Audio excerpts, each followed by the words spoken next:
All right. Hi, everyone who's tuning into the recording. Welcome to our session on 5 key missteps to avoid with your teen's college process. So the session is being recorded, and anyone who registered for the session, even if you attended live or not, you're going to receive a follow-up with a link to this recording, as well as any of the resources and links that we mentioned throughout today's presentation.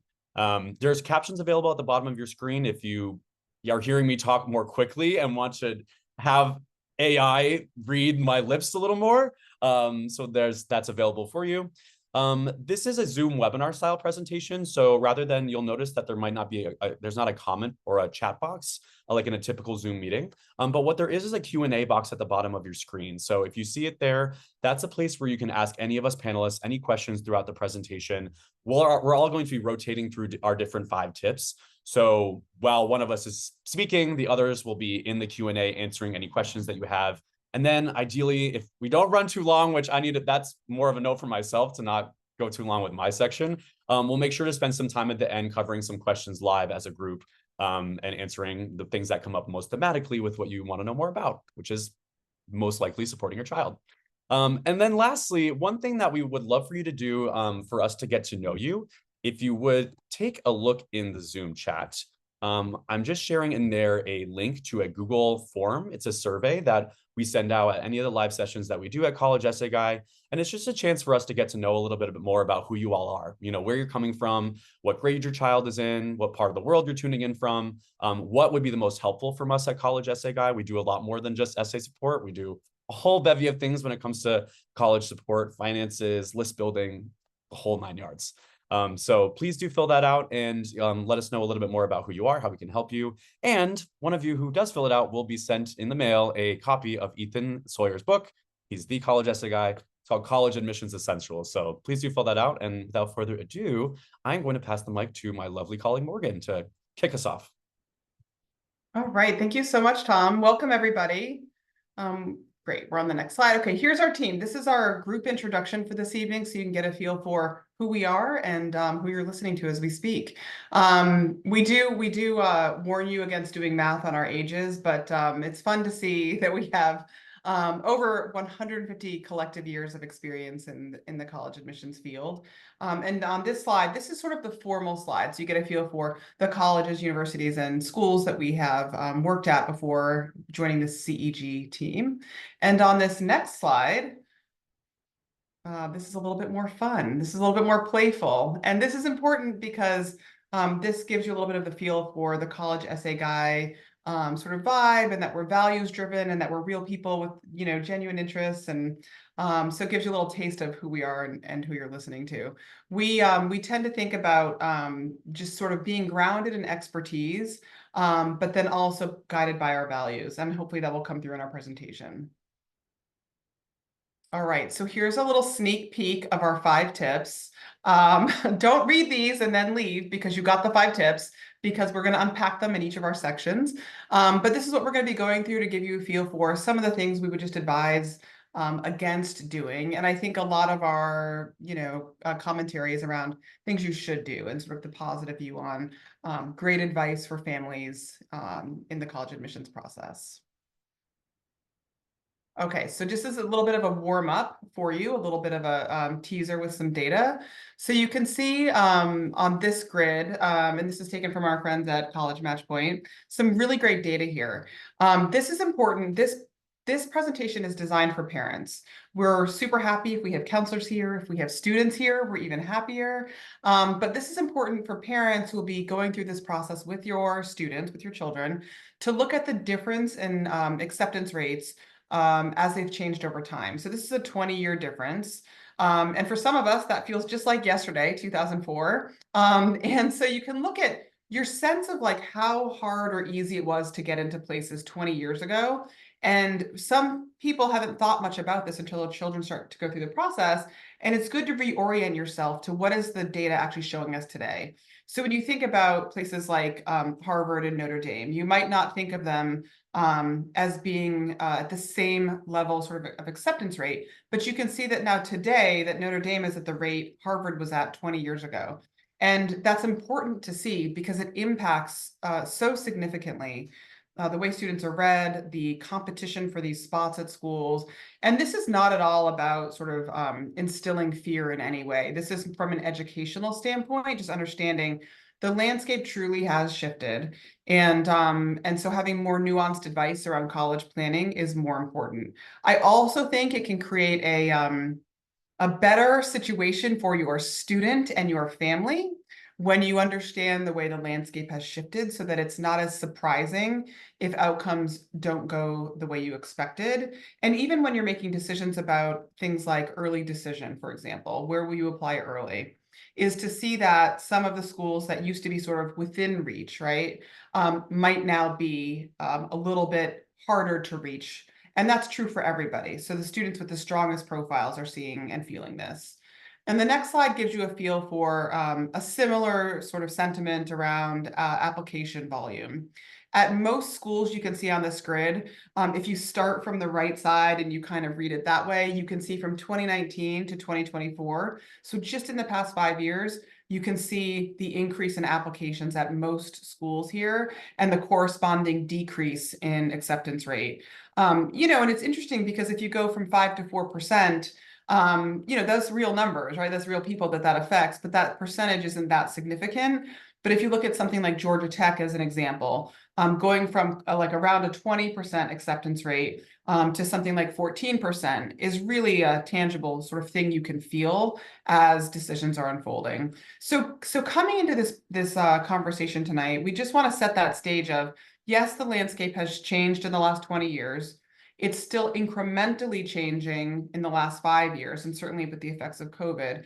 And so a lot of our advice is grounded in what we've observed in the last few cycles and what we think are best practices for navigating the process as parents of, college application, students applying to college right now. So without further ado, I'm going to hand it over to my awesome colleague, Scott Atherton. All right. Well, thank you, Morgan. And welcome, everyone. Nice to have you with us. Thanks for joining us. My name's Scott Atherton. And my tip is going to be about avoiding a college list that results in disappointing outcomes for your student. And what do we mean by that? Well, we mean an overly reach-heavy list. And that's understandable. It's very common. It's very easy to get very excited about those top schools that you've always dreamed about, your student has always dreamed about. Those are the easy ones to identify, right? We know those. But what we're talking about is trying to have a balanced list. And I'm going to jump down to number 3. Looking for balance in your list. This is really important, okay? You want to have a well-informed college list. That's going to be the key to bringing ease, purpose, and joy to your students' college process. The way to do this is to have a balanced list. And we've got super reaches. Those are the very, very, very selective schools that are going to be a reach for virtually every student who applies. Reaches, targets, right in your zone, and likelies. And again, don't neglect the likelies. Those are important, and they're really great options. And sometimes people don't think about those. They find them more difficult to identify. And we've got some resources to help you to do that, okay? But you do want to have some likelies on there, and you do want to have likelies that you'd be excited about attending. And they are out there. They exist. So we can help you with that. You don't need lots of choices. 10, 12 in that area is probably the most that you really need. If you have a really well-informed, well-researched list, that you've put a lot of time into, you know why you're applying to the schools you're applying to, you don't need tons of them, okay? In terms of how to find these schools, criteria, we always talk about criteria. Identify the criteria that are most important to you, to your student, when you're looking to find schools to put on your list, okay? And the more specific, the better. There are lots of resources out there that list criteria that people think about when they're considering which schools to apply to. And they can be the things that you normally think of: the type of program, the strength of program, the size of the school, the location, all these kinds of things. There are lots and lots of them, but zero in on those, because there can be things that are important to your student that aren't to other people, okay? If your student is very interested in sustainable foods, being at a school that provides locally produced foods in the dining halls, that could be an important criterion. Put that down, because that helps to zero in on the kinds of schools that would be the best fit for your student, okay? And they can be in any of these categories: reach, target, or likely. All right. So criteria, be thinking about criteria, identifying those, put them on a list, rate them as what's important to you. Visiting schools. If possible, it's great to try to go and visit schools because that's a great way to get to know schools. And it's surprising that you can spend not a lot of time on campus going around talking to people, attending the information session, going on a tour, talking with students, and getting a real feel for, does this feel like a good fit for me or not? Okay. My advice when doing this is try to go to a variety of schools. Go to a school in the city, go to one in the suburbs, go to a small town school, large, medium, small, all different types, small liberal arts and sciences college, a comprehensive research university. They're different and they'll feel different. And you can get a sense for this is the kind of environment that I would feel most comfortable in. And then you can start to zero in on schools of that type. Okay, that can be a great way to get a sense of what's the most appropriate type of school for your student. This remark about warm versus cold applications.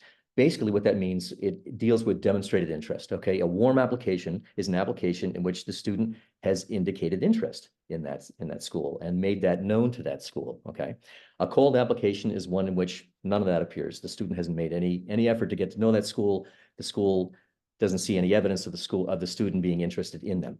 That's called demonstrated interest. You can find out about this in the common data sets, CDSs. All schools have them. You can Google CDS for University X. One of the many, many pieces of information in there is, does the school count demonstrated interest when assessing applicants, okay? The point is, for any school on your list, you should demonstrate interest in that school, okay? You need to show that you're interested in them, you've done some research. It's not just to show them that you've done this work. It's because you can learn more about the school by doing this kind of information, okay?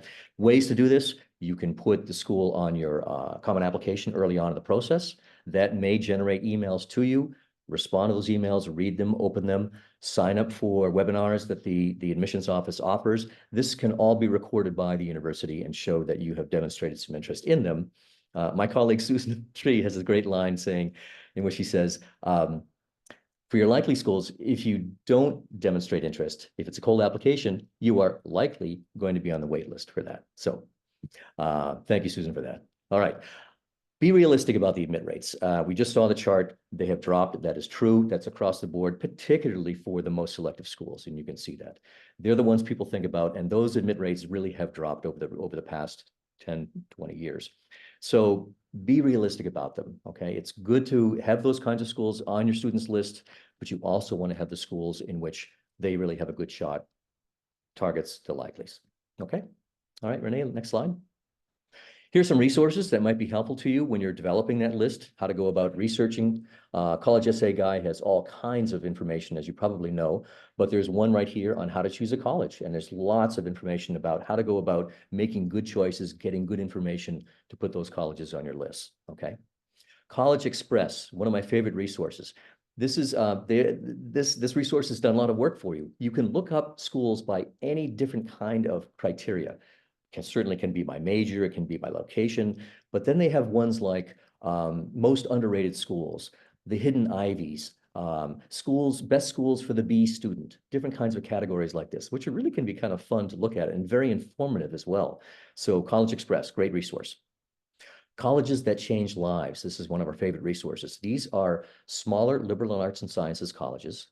And they tend to fly a little bit under the radar, although less so since this publication has been out, and it's been out for a while. These are great schools that offer that small liberal arts and sciences experience for students. And they can be a great resource, particularly for the sort of target likely kinds of schools you're looking for. The FISC guide you may know of, basically kind of the Bible, lots of information, 3-4 page write-ups on all the schools you probably would be considering. And the nice thing about this, there's both objective and subjective information and input from students who attend those schools, which I think is very valuable. College Match by Stephen Antonoff, who works a lot with Ethan on some of the webinars that we do.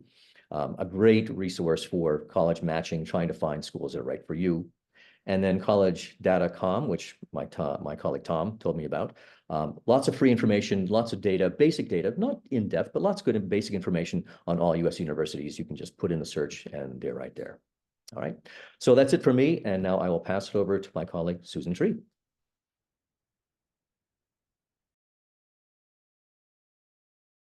Sorry about that, friends. Thanks for joining us this evening for what is already, I think, an entertaining topic. I apologize in advance for my cat who has suddenly become extremely needy and waits until we start recording to begin harassing me. So if he has something to say, you'll be hearing from him. So my topic tonight is probably the favorite of all of us at College Essay Guy for obvious reasons, which is the narrative writing that is part of most students' applications. The essay itself takes up a great deal of emotional kind of and psychological space in this process. And we know why, because students realize this is the one piece that they have total control over in their application. They're given some suggestions as to what information might be useful, some essay prompts, but basically they view it as either as an absolutely marvelous way to speak their own voice and share really what is their essence, what makes them uniquely them, or they view it as a total minefield, a giant trap that if they step the wrong way, the whole application is going to blow up and go down in flames. And truthfully, it leans more to my first explanation. I've been a college counselor at an independent school for a long time, and also an application reader for 3 different colleges, a liberal arts college and then two universities. And the essay is the part of the application when we open it up on the screen. As an admission reader, we look forward to the most, because it's the first time where we feel we are actually kind of being introduced to the student and have a chance of meeting that student for real. So yes, it's totally a bit of a guessing game, but I think once a student pulls back a little and thinks about the application holistically, they're going to know in their heart of hearts what they want to share in order to bring themselves to life and to distinguish them from what is probably an applicant pool of a lot of students who are similarly well qualified. So when we refer to the essay at College Essay Guy, in a way, it's a broad term for all the narrative writing that is in the application. And some colleges have more of that than others. Some have virtually none. That it used to be you couldn't be a common application member as a college unless you required an essay, and now that's no longer true. There are any number of more moderately competitive colleges where there's no narrative writing required. We find that shocking at our company for obvious reasons. It's also a terribly lost opportunity for the student to stand out. But on the body of the Common App, there are 3 narrative writing components. There's the personal essay, the 650-word biggie. Then there is a short optional statement called community disruption, which invites the student to share any information that really has disrupted their high school education. This started in COVID for obvious reasons, but now has been maintained because we have realized, those of us who read applications, that there's a lot that's been going on in our nation. There's a lot that goes on in families, that we want to make sure that an invitation is extended to a student to share something that we probably should know to better understand them. The third piece of narrative writing is the additional information section, which is another 650-word space that is optional, but gives the student a wonderful opportunity to share more about their activities, their experiences, their opinions, their hopes, dreams, aspirations. And that does not have to be an essay form. The writing, and it's important to kind of think of the paradigm this way, that the writing in an application are pieces of a jigsaw puzzle that the college is putting together. It's like when you take the lid off the box of that 1,000-piece jigsaw puzzle you've been saving for the summer, when you have limited internet connectivity, and you as parents, you want to sit and engage with those teenagers in a way, right? They're off their technology, and you dump all those pieces out on the table, and then you start having to put them together. And first you put the edges together because those are the obvious pieces. But if you think a little bit about the college application as a jigsaw puzzle, that's the way we feel when we're reading applications, is we're pulling together disparate, oddly shaped pieces of this puzzle and trying to fit them together in a way where what emerges is a clear picture, right? The student ultimately is the one who decides what pieces are there. We as readers of an application, we can only consider what pieces fall out of that box onto the table.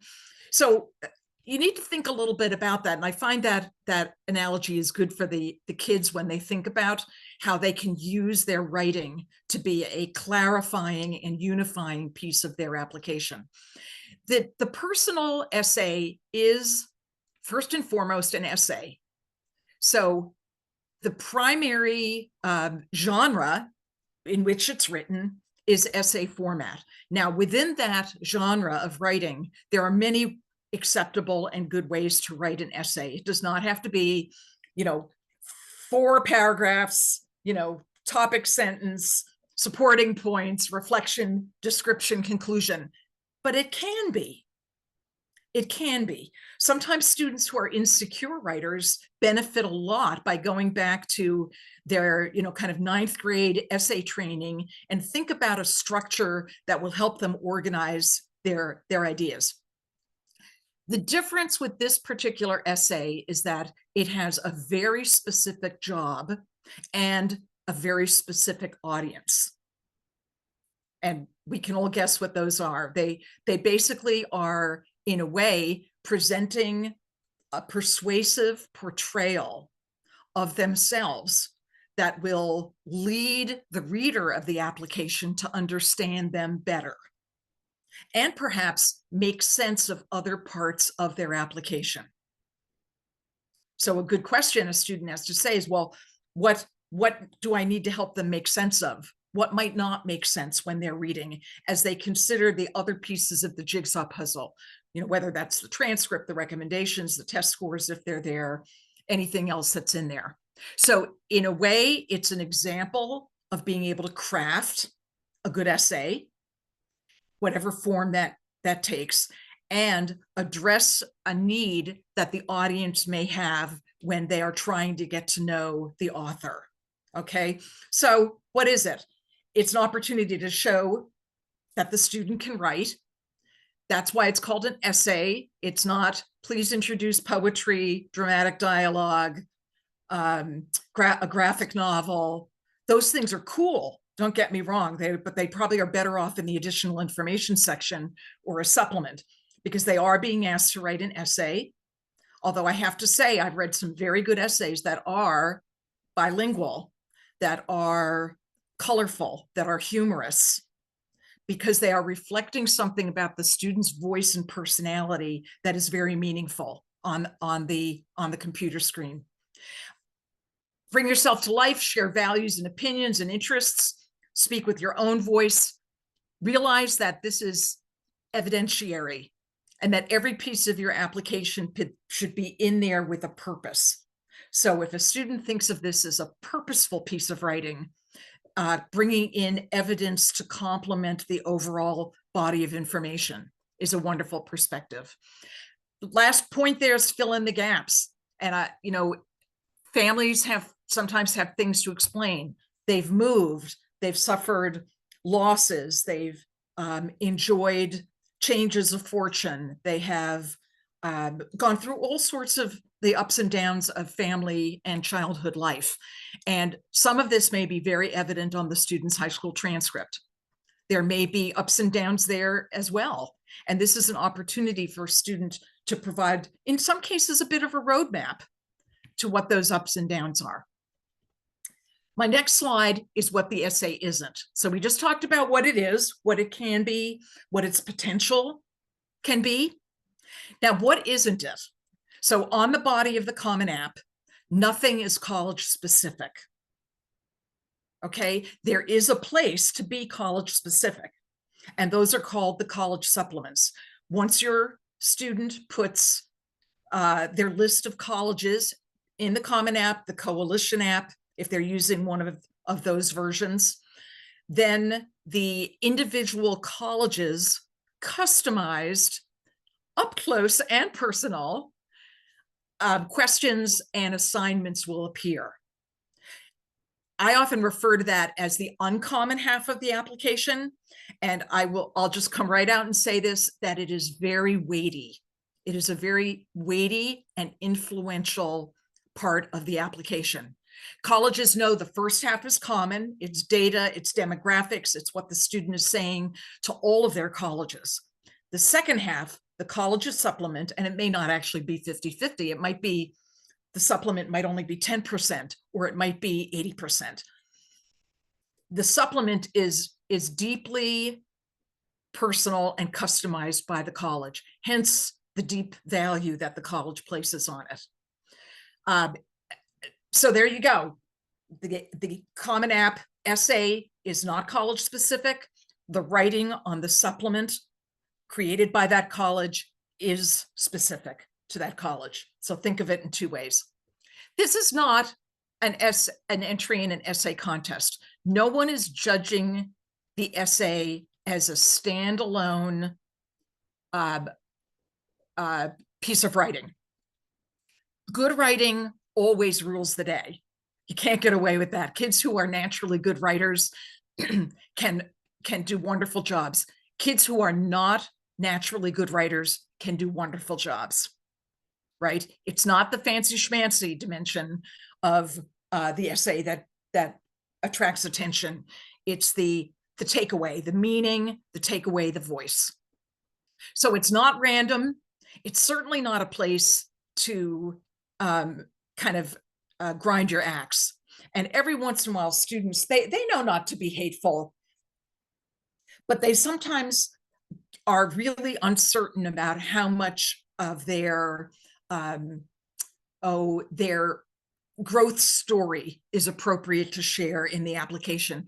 And this is where some adult help can be really, really helpful, because they want to be true and authentic to themselves in their writing and tell their story, especially if there's an influence there on the transcript. But sometimes teenagers are, they're kind of knee deep in the pain of sometimes what they've been through. And Tom, I take Tom Campbell's phrase here is, how do you say it, Tom? Is it's scars show healing, wounds are very deeply still hurting in the moment, and it's harder for them to be. Did I get that right? Thank you. So sometimes students drop bombs in their application, in their essays. We call this, the college that I read for, we call this a hit and run, meaning it's like the students like, yeah, I know I should probably mention that this terrible thing happened at my school or in my life, and I probably need to be transparent about it, and they just drop it and then run in the other direction. So, parents, I think you can understand what I mean about that. And lastly, essays are not about someone else. If kids are writing about an influential relationship or person or whatever it is in their life, the essay fundamentally has to remain about the student as opposed to a biography of someone else. Parents, what can you do to help this? And this is kind of just a brief statement. Think a little bit about, in the past, what has your child benefited from when you have helped them, especially our beautiful adolescent creations, these teenagers who used to love when you helped them and when you were there alongside of them, nurturing them, teaching them. You were like their best, favoriteest teacher in the whole world. And then puberty, and things change, and we wouldn't want it to be any other way, right? If it hurts in the moment, some of us are experiencing that in real time, and others are it's just a fond memory. But think about your pre-existing relationship with your teenager person, not your child person, and what has been working in terms of you offering help, you supporting and loving them through this kind of rather touchy process. Micromanaging is definitely the kiss of death, completely, right? But support and brainstorming, offering to proofread that, but truthfully, the biggest gift you can give them is to trust them. The next biggest gift you can give them is maybe help them identify a trusted adult who can stand in the gap in a much more objective way than I ever could as a parent, or that any of you, I'm sure, are realizing that you can do right now. And bottom line, appreciate. Your love will carry the day, and that's so at the heart of what we as college counselors and essay coaches at College Essay Guy believe, that a deep appreciation for kids, their gifts, helping them have that confidence in who they are and to tell their own stories is an extraordinarily valuable part of the college application process. We've got some great resources. I put a little plug in there for the blog, 7 Ways Parents Can Help Improve their college essays. And then I heard that on July 11th, right, Tom? July 11th, we're going to have in our parent community at College Essay Guy a pretty fabulous parent workshop on this very topic. And maybe Tom will mention that when he's chatting with you. Thanks, friends. Tom, take it away. I was gonna say, what a great setup there for me to take the mic. Thank you so much, Susan. And thank you for the Scar and Wound shout out. I want to shout out actually my colleague Hannah Lim, who's our director of workshops. We do workshops in individual high schools. So actually some of you tuning in actually are parents of students who we recently have done workshops at your child's school. So maybe that if you are here because of that, that's really awesome to see. So my section is tip number 3, avoiding misinformation and rumor mills around the college process that can leave you feeling frustrated, disheartened, and uninformed. And I was like, well, what a bleak statement. But I really want to underscore we're very much about positivity at College Essay Guy, and ease, purpose, and joy may seem a little contradictory when it comes to the college process, especially the joy part. But something that I feel is very important based on my experience, having worked in highly selective admissions. So I spent a total in 6 years at the admissions offices of Pomona College and College of the Holy Cross. And prior to working at College Essay Guy, I worked at an independent private high school in Seattle called Lakeside School. And I remember one of my students coming to me in a panic, like running into my office, so frantic, being like, Mr. Campbell, like, I just saw this TikTok about how I shouldn't be submitting any scores, AP scores of 4s on my applications because I'm not going to get in. And I was like, who said this? What? Like back up, rewind. Like, I need to hear the context. It's a very big admissions word about why this is. And I'm sure all the colleagues that are here on this panel are like nodding along, because we've all had those scenarios of someone hearing something from someone and coming to us and wondering whether or not it was true or what our take was on it. And first of all, I want to say I do not know of any college or university where a 4 on the AP exam would be seen as a negative piece of a student's candidacy. 4s and 5s on AP exams are generally accepted pretty widely by even the most highly selective colleges and universities. And then when I asked the student further, I kind of wanted to probe him to get a little more of a sense of like where this came from. And my other question was, first of all, no, I don't believe this, and I don't think you should be worrying about this. And second of all, Lakeside doesn't have AP classes, so you don't even need any AP scores to be applying to any selective US college. And he's like, well, my friend told me that I need to take them outside of school to be competitive. And I'm like, you absolutely do not. The person who's reading your application, who is reading for Lakeside School, will not expect you to have any AP scores because you don't attend a high school where AP classes are offered. So all this to say, this scenario, I think, captures a lot of what maybe some of you may be experiencing or feeling in wrestling. Many of you probably have friends, cousins, family members who've recently gone through the process. You have both community members that you know from the high school that your child attends, but maybe you have family friends who attend a different high school and they're talking about their child's process and what courses are available in their high school. And I want to really underscore the importance of really zoning in on your child's high school, the offerings that are there, and understanding that rumors and things that you hear about a certain student from another part of the country who goes to a completely different high school, getting into a certain college by doing some program or this thing. It's apples and oranges, and it's just really unhelpful to be comparing your child's process to something that no admissions officer will ever be doing. They're not going to be putting your child up on a screen and a child from another high school that may be more, expensive or prestigious or in a, a better neighborhood that is like the US News and World Report, best high schools. People in admissions don't do their job that way. They are asking themselves, what was available to your child? What did your child take advantage of? And what did they leave on the table? So all this to say, some of the rumors that you see here on the screen are common ones that I've seen many a time in my experience working with students and families on this college application process, and ones that I used to get a lot when I worked as an admissions officer. And the first one I kind of want to just debunk is that my child would have better chances if they attended insert school with insert types of courses. Again, whether or not your child attends a high school that has AP courses, advanced placement courses, IB courses, International Baccalaureate, any kind of unique advanced courses that many private independent schools, they come up with their own curriculum. So that way teachers who are teaching them can have more autonomy over the material. That's not a bad thing for your child. And neither is going to a school with AP classes. That's great too, right? It just depends on the choice that you've made for your child when it comes to their high school experience.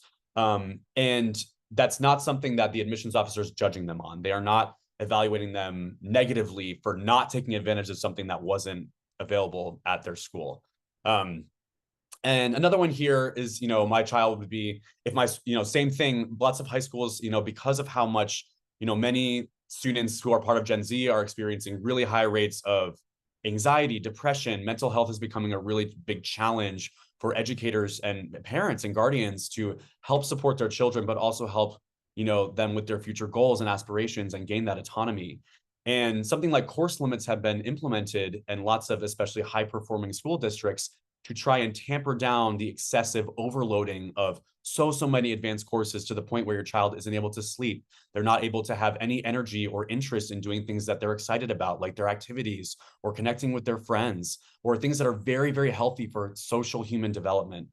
So again, if your school is implementing these limits, know that it's not something that's hurting your child. In fact, it's actually a really big help to them. And even, if you're a parent who's like, maybe my school, district should be implementing course limits, you can definitely, take that up with your school board and get really galvanized if you'd like, because as someone who worked in highly selected admissions, I never would have critiqued a student if a high school said that this is the max number of advanced placement courses our school allows. I honor that. The admissions person honors that. They're not saying you should have gone around the system and made something else work. They're honoring the decision that your school district made for the sake of the health and safety of your children, your child.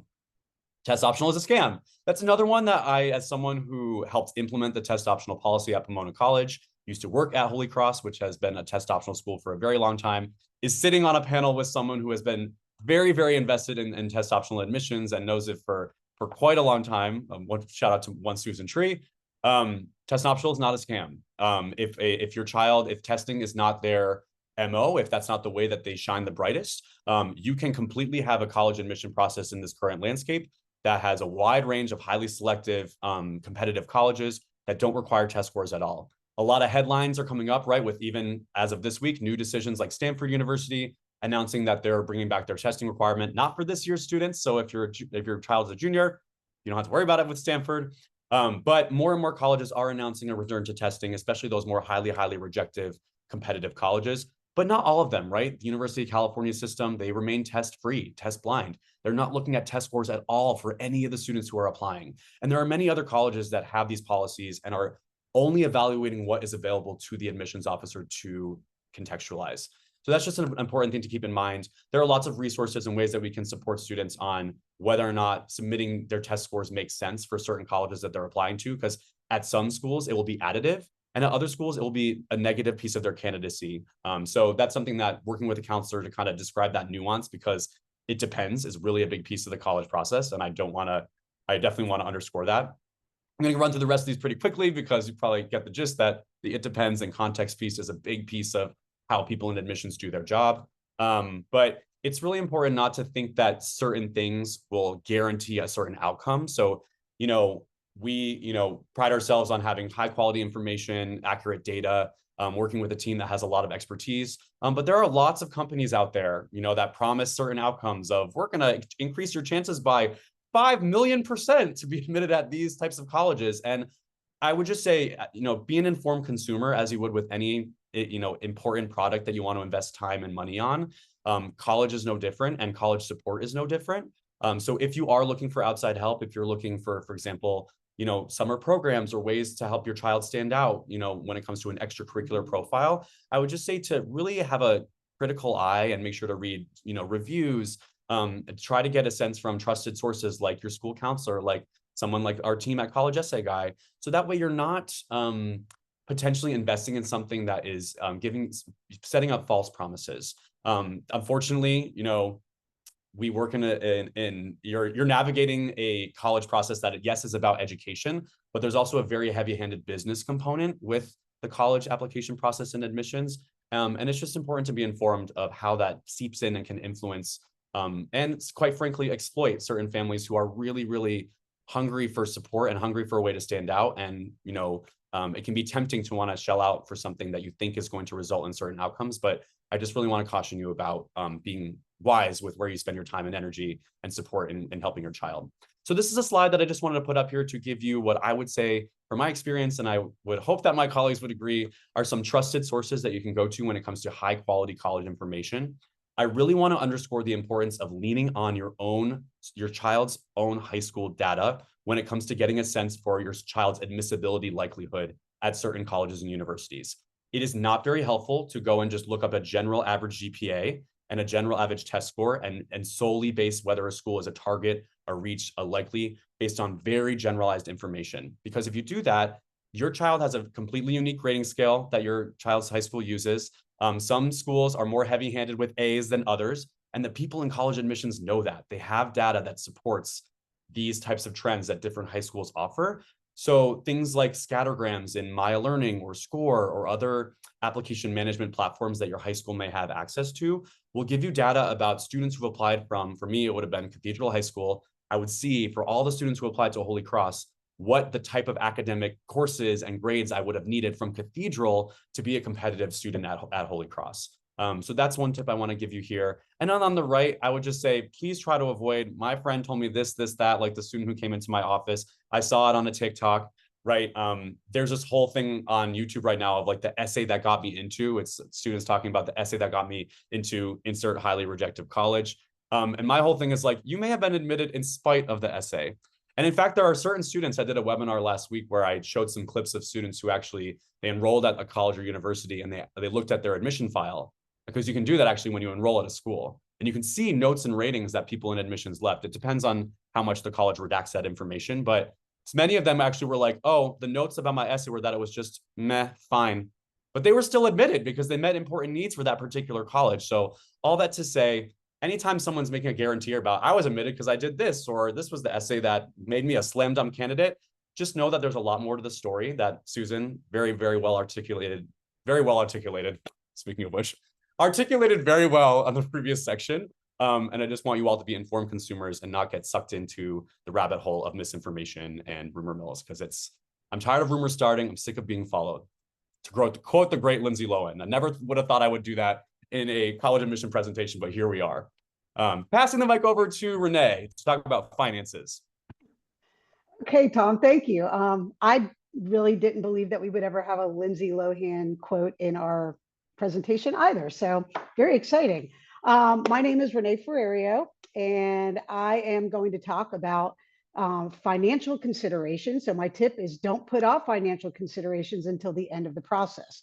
I actually have my daughter has graduated, and so I recently, I guess, about a year ago, it all ended, but I spent the last 4 to 5 years figuring out how to pay for her college.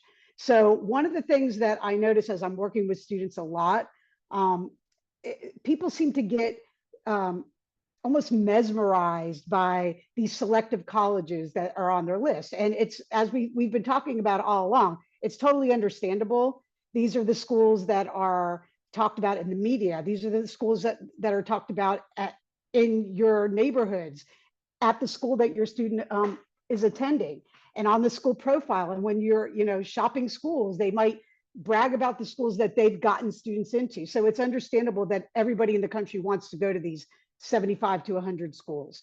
But my caution here is to make sure that you keep finances somewhere in, your rear view mirror at least, or within view as you're starting to create a list. And this is one of the things I said to my daughter when she was starting to create a list. I said, you can put any school on that list, but in the end, we're going to have to look at the financial piece to make sure. It is really, really important, as Scott was talking about when he was talking about reach and match and likely schools, that you also put a financial likely school on the list, especially if cost is going to play a large role for you. Because if you have a likely school that you can get in, but you can't afford, it's not really a likely. So you want to make sure that you have, and usually this is probably going to be a state school, but it could be others. There are a lot of schools out there that give some good merit aid packages and so forth that might make them comparable to what an in-state institution would cost. So that's something that I think is really important. The other thing that a lot of people don't realize, and I hear this a lot, like, oh, so-and-so got a full ride scholarship to Harvard. Well, Harvard does not give out any merit aid. So that is not true. There may be there's some need-based aid, and there's a lot of colleges out there, and I'm going to get to that in a second, but many selective schools in the country don't offer any merit aid at all, especially those that meet 100% demonstrated need. Normally, all of their money is going towards need-based aid. However, there are selective colleges out there that have some really prestigious full ride scholarship opportunities. There's a long list of them, but these are an example is Washington and Lee. There's the Johnson Scholarship. I am in North Carolina, so North Carolina State University has the Park Scholarship, and you can go in if you're going to apply to NC State. This is almost a separate application that you have to do because it is very selective. But if you get it, it's full ride, tuition, room and board, meal plan, all kinds of fees, stipends, travel, study abroad, and all of it. The College of William and Mary has one called the 1693 Scholars. So there are lots of these. I wouldn't say lots. There's probably a good number at some selective schools. So that's something to definitely keep in mind as you're searching for schools and your student is looking. Make sure that not only are you looking at the majors and looking at admissions to see what it takes to get in, you definitely need to be looking at the financial aid page and look to see, are there scholarships, are there merit scholarships? Are there any special scholarships that your student can apply for? Or do they differentiate between in-state and out-of-state if it's a public institution, et cetera? One thing to consider is that your student is going to be eligible as long as they fill out the FAFSA or you fill out the FAFSA every year. They're eligible to take out student loans. And they are limited with federal loans. So in freshman year, a student can only borrow a maximum of $5,500. They can take out $6,500 in sophomore year, and they're allowed to borrow $7,500 in the junior and senior year. So keep that in mind. I usually, with my daughter, I paid the first 2 years full, and then I allowed her, or actually made her, take out a loan in her junior year. Part of this for me was for her to start building credit.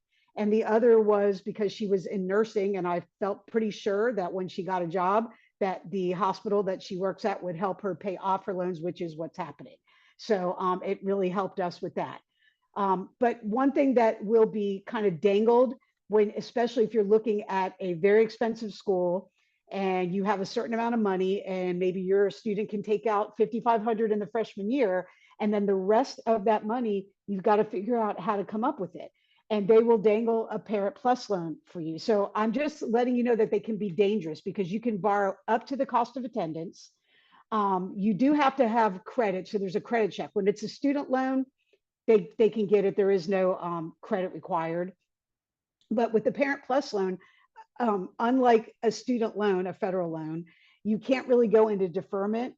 And if you do go into any kind of a deferment, interest is accruing at the same time. If you ever had to file bankruptcy, God forbid, if you had to, you can't discharge a Parent Plus loan. So they can be really dangerous. If you ended up, borrowing $300,000, which I've heard this happening, you would be paying this off for the rest of your life, and there's no way that you can really get out of it. So be really careful there.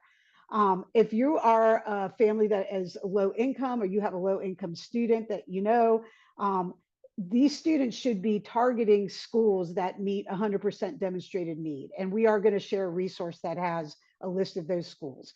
And some schools will share, will meet 98 or 99% need. So those are also good to look at. And there are also other things that low income students can take advantage of. They may be getting Pell Grants, and they may be eligible for work study and that type of thing. Definitely, as you're looking at colleges, you can go in and calculate your estimated cost through net price calculators or My Intuition. And there are schools out there that will do financial pre-reads for you. I named 3 of them: College of Wooster, Whitman, and Union, for examples. The FAFSA and the CSS profile, not all schools require the CSS profile for financial aid, but some do, and these tend to be the more selective. And the schools that meet 100% demonstrated need usually always ask for the CSS profile. These usually open up in October 1st of the senior year. The CSS profile did this year as well, but FAFSA, if you haven't heard, was majorly delayed this year, and it didn't come out until the end of December. I have heard some rumors, I'm not sure if this is true, that FAFSA may still not open October 1 for the class of 2025. So as we learn this information, we will surely share it with everybody as we find out. I wanted to share this little graphic. This is something that I follow on Instagram. It's called Napkin Finance. They don't only do things with financial aid, but this was one that I thought was really cute. And it just boils it down into little pictures, so you can kind of understand that there are different types of financial aid out there. There are loans, which, as we've just discussed, those need to be paid back. Grants are free money. So if you can get any kind of a grant, it's, your students to use and not have to pay back. Scholarships are the same. There usually are some caveats with scholarships, as in you need to maintain a certain GPA each semester or something like that. And then work study is if you qualify for work study, and that usually you do through filling out the FAFSA, your student would then be able to get a job on campus and work a certain amount of hours per week and use that income to offset some of the costs. And then again, how do you access a lot of this stuff? You would probably need to fill out the FAFSA, the CSS profile, and or searching online for scholarships. And I didn't really talk a lot about scholarships, but another great source, as Tom mentioned, is your school counselor or your college counselor at your school. You probably need to talk to them. There's probably something on the website at your student school that lists local scholarships or regional scholarships. Those are less competitive. So I highly recommend that the student is looking there for some options, as well as there are national scholarships, but the college that your student applies to will have a list of options that they might be able to apply to at that school in particular. So I would definitely pay attention to that. And there is a big difference between merit aid, which is based on your achievements, your academics, athletics, or other things that you've earned, and then need-based, which is solely based on your family's financial situation. So I am going to pass this along to Morgan to talk about tip 5. All right. Hey, everybody. We've made it almost to the end. We have about 5 minutes remaining, and I won't speed talk too much, but I'll try to get through this efficiently, just to honor and recognize your time spent with us. So this last tip is around this idea that generalized college advice can be valuable, but that this process becomes highly individualized pretty quickly as you get into it. And so to think about advice that you receive, things you might read, starting as a generalized lens is okay. But there's a pretty quick turnaround to where you want to think about how it applies to your students specifically, because everybody is coming out of a context of their high school, their life, their performance, their experiences, and they're all unique. So it's sort of fitting to have it depends on the last, the last section of our presentation, one of the last slides, just to say that, like, because it depends is an answer so many times to generalized questions, it helps us to get a more specific look at each student before we make, advice or recommendations. I often find when I'm meeting students for the first time before we decide to work together, and they ask questions that are general, it sort of feels like, we have to pause and then let me do the research to really understand their context before trying to answer a question that's specifically suited to that student. I also think with regard to Tom's point around rumors, when you hear those things, they tend to be generally applied in a general manner. And that's also what makes them difficult, is that they're probably have some truth somewhere in a specific context, but outside of context, it's just hard to make sense of. So thinking about that, this process, if you're a parent, you're going to watch this process become more and more narrow on your student and their goals. And I think if your student has just finished 11th grade, rising seniors, which I think is a lot of our audience tonight, you're starting to go down that more narrow path pretty quickly once you make that transition to completing junior year. So what our advice partly is here is to think about how you want this experience to go with your student in your family. And do you have the right support in place? Are you leaning on the right professionals and experts in your network, at your school, and all of those good things to make sure that as the more specific needs arise, you have a way to address them. So one way that I think about this is that these needs are often not evident, and it's like ... right? Until they are. And that's because as it gets more specific, you start to go, oh, sometimes people think about college counseling as like building a list, and it's like, well, I have a list, so we're good. But after you have a list, there are a series of other questions that sort of start to fall like dominoes that need to be addressed as you go through it. And so on the next slide, I have a few examples of what some of these things are. And I think it's really helpful for you to think a little bit ahead. Even if you're months ahead, that's great. If you're only weeks ahead, it might still be okay. But just give yourself this, like, it's June. We have a little bit of time here to think about how you're going to navigate these things. One of them is thinking about course selection decisions and making sure that you have good advice on the courses the student is taking.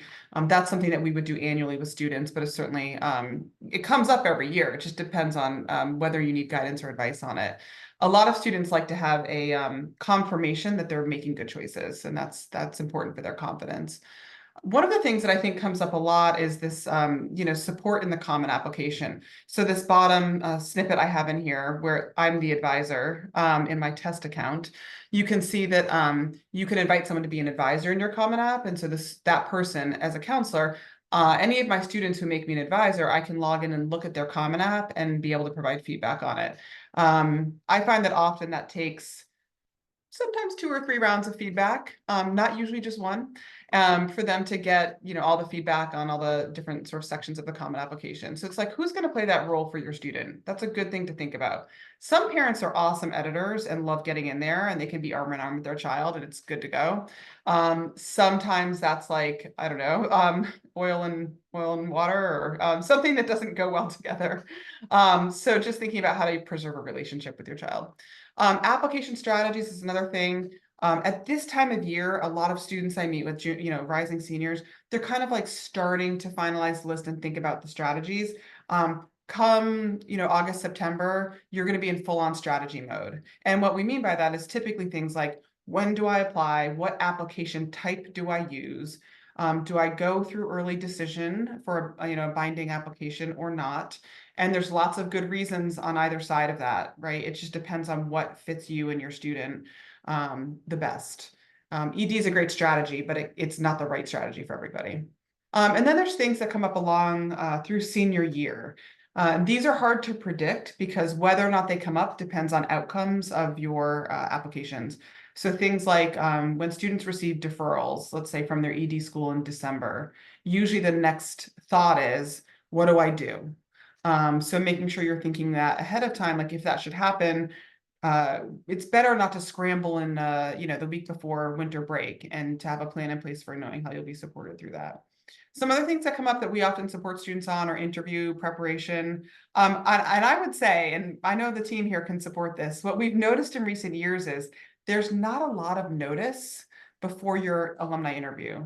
And people really, really want them at the most highly selected places that still offer them. And then they'll ask us, like, if we do interview prep, and they have 2 days. And so sometimes that's not enough time to, get a meeting scheduled and prepare. So that's a good thing to be thinking about ahead of time. I can't imagine interview prepping your own child, but maybe there's a family that works for, and that would be so lovely for you. And then just a couple of other things here, just thinking about like the things that you plan ahead on and things that come up along the way. A little bit about testing. It's not a scam. It's not a scam, test optional, as Tom said. But you do want to be smart and strategic about if your scores are, below the mid-range that's reported by a college, and really thinking about, is that a good decision to submit the scores or not? As a side note, we have seen a lot of test score inflation on the middle 50% that colleges report because of the lack of score submitting of lower scores. So when you look at a middle 50% of scores, you could probably skew it down a little bit and still look at where your score falls, but look at it a little bit lower than that. Student or parent confidence, it's really just thinking about, before you get into the heart of the process, how can you ensure that you as the parent and for the student, that you feel like you have a strong confidence that you're making good choices, you sort of all your ducks are in a row, things are organized, they're planned. And I just, if I had I don't know, like a magic wand, I would give everybody a college counselor, right? Not every high school can afford this. Caseloads can be really high. I would also, on top of that, give you a college counselor that you have rapport with, right? That you're like excited to work with and that it's kind of fun. That's one of the things, like with College Essay Guy, just thinking about the college application process through the lens of ease, purpose, and joy, is like we try to infuse some of those things in here. I mean, purpose is always going to be there, but the joy and the ease is really something that we lean into every day, and we try to bring to fruition with our students. I do know that it can be easier to bring that when you're not a family member, right? We don't have as much tension that's embedded in the relationship. So generally, just for parents, like, think ahead of like, what are you going to need? What do you think you might need? And make sure you have that kind of plan in place. All right, so this is our last official slide. We'll still probably be able to answer a few questions if we haven't answered them yet by the time I'm done on this slide. So this slide is an example for what we do at College Essay Guy, and to give you a sense of, like, there's so many resources, and we're just one organization, right? And lots of organizations have things like this. I think one of the things that CEG is known for, if I can go all the way to the far right, is our Match Lighters Scholars Program. And this is our one-for-one model, where for every student we work with who's a paying client with one-on-one support, we provide 10 hours of support to a student, a first-gen low-income student. And that's something that makes us feel really proud. Like, I think I could speak for this whole team that the work that we do that gives access to students to get college counseling who wouldn't otherwise have it is really really gratifying. So I'll just start from the right and go to the left, which is not the order that really makes sense, but here we are. The most individualized support we have is through the Match Lighters program, again, for low-income students, and then through our one-on-one essay coaching and one-on-one college counseling. So all of us on this call tonight do one-on-one college counseling. So we're just meeting with students and families that way and providing guidance. The more individualized, sort of the middle range here, is we have lots of programming this summer, lots of courses, pay what you can, live and on-demand courses.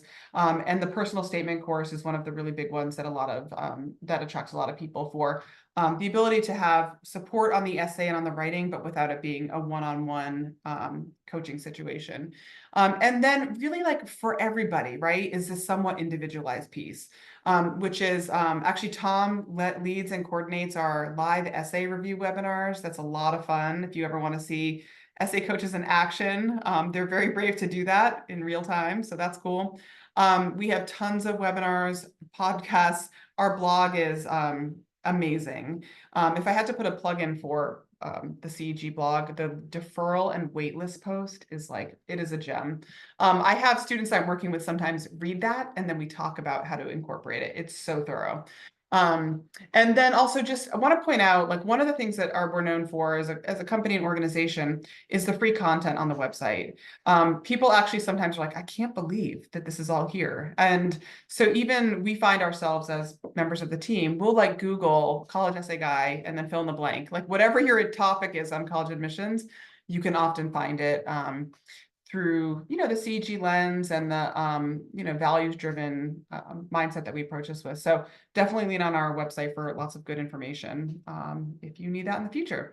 So Tom, is there anything that we haven't answered or should answer live out loud? Most of the questions have been answered live. I'll just point your attention of the 86 of you that are still with us. Thank you for hanging out 5 minutes after. And I'm just including a link to the collegeessaguy.com parent page. So that includes several of the resources that Morgan mentioned on this slide, including some of our links to our courses, our parent community, which I'll also put a specific link into right now. This is something that actually is managed by our wonderful Renee Ferrario. So shout out to Renee for keeping the parent community moving along.